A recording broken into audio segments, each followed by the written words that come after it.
काय पेशन्स, तो जर ठहराव जर समजा तुमच्यात नसेल, काही नाही, गोट्या कुठेतरी घरंगळत जाणार.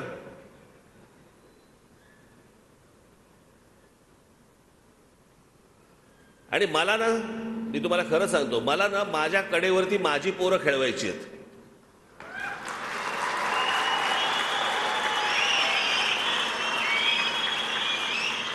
कारण सध्या महाराष्ट्रामध्ये काय झालंय, दुसऱ्याची पोरं कडेवरती घेऊन फिरण्यामध्ये जो आनंद मिळतोय, तसलं सुख नकोय मला. माझ्यात आहे ताकद तेवढी.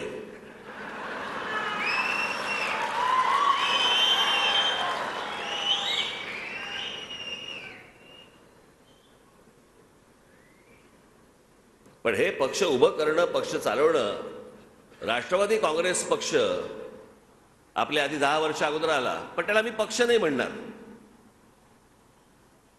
तो निवडून येणाऱ्या माणसांची बांधलेली मोळी आहे ती. आणि शरद पवार साहेब हेच करत आले आजपर्यंत. जे जे निवडून येतात त्यांना बरोबर घेतात, त्याची एक मोळी बांधतात आणि सांगतात हा माझा पक्ष.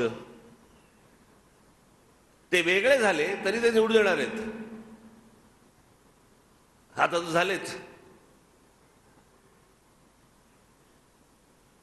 पण या महाराष्ट्रामध्ये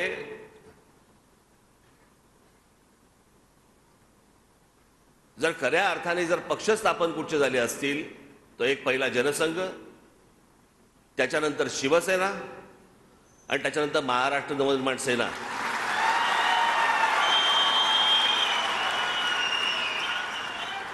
याच्यामधले 99% लोकांचा कधी कुठच्या राजकारणाशी काही संबंध नव्हता. इथे आमचा अविनाश जाधव कुठे बसला असेल, कुठे आहे इथे. या पक्षात यायच्या आधी काय करत होता विचारा, काही नाही. म्हणजे तो काम करत होता पण राजकीय दृष्ट्या काही करत नव्हता, कुठच्याच पक्षात नव्हता.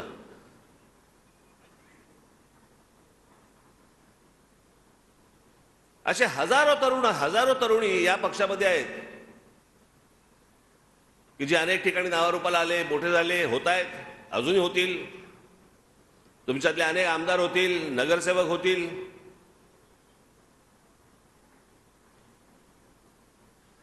पण पेशन्स महत्वाचा आहे तुमचा त्या सगळ्या ह्याच्यात. कारण हे पक्ष चालवत असताना काय असतं ना, आपल्याकडे हातपाय हलवले तरच मेहनत समजतात.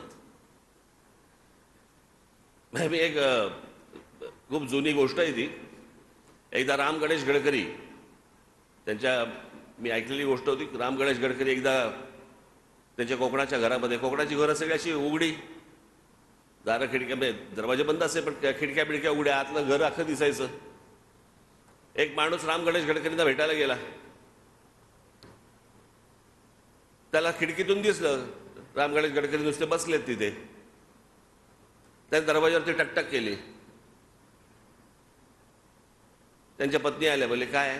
बोले मी जरा लांबून आलोय, गडकरी साहेबांना भेटायचंय, जरा सांगता का, जरा निरोप देता का, मी असं असं आलोय. ते बोले बसा तुम्ही बाहेर वरांड्यात, ते जरा कामात आहेत. अर्ध्या तासाने परत त्यांनी दरबार ठोकला. तो बोला अहो गडकरी साहेबांना सांगितलं का तुम्ही? ते बोले हो मी जरा सांगितलंय, तुम्ही बसा, ते जरा कामात आहेत. तिसऱ्या वेळेला तो भयंकर भडकला. तो म्हणतो नुसते बसलेत आणि हे सांगतायत मला कामात आहेत कामात आहेत. मग तिसऱ्या वेळेला दरबार ठोकला. तो म्हणतो की तुम्ही कळवलं का त्यांना? ते बोले हो मी त्याला कळवलं, ते त्यांनी तुम्हाला सांगितलं बसा म्हणून, ते जरा कामात आहेत. म्हणतो बाईक कशाला खोटं बोलता माझ्याशी? मगापासून खिडकीबंद बघतोय मी, नुसते बसलेत ते, आणि तुम्ही सांगता कामात आहेत कामात आहेत. ते बोलते नुसते बसलेले जेव्हा असतात ना तेव्हाच ते कामात असतात. आपल्याकडे विचार करणं हे काम आहे हे कोणी मानतच नाही. हातापायाची धावपळ जेवढी करू आपण, हातापायाची धावपळ जेवढी करू त्यालाच मेहनत मानतात. पण विचार करणं याला मेहनतच नाही मानत.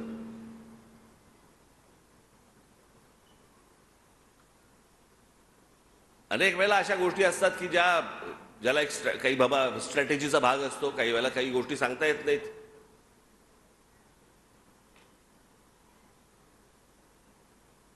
काही वेळेला तुमच्यासमोर एक चित्र वेगळं उभं राहतं.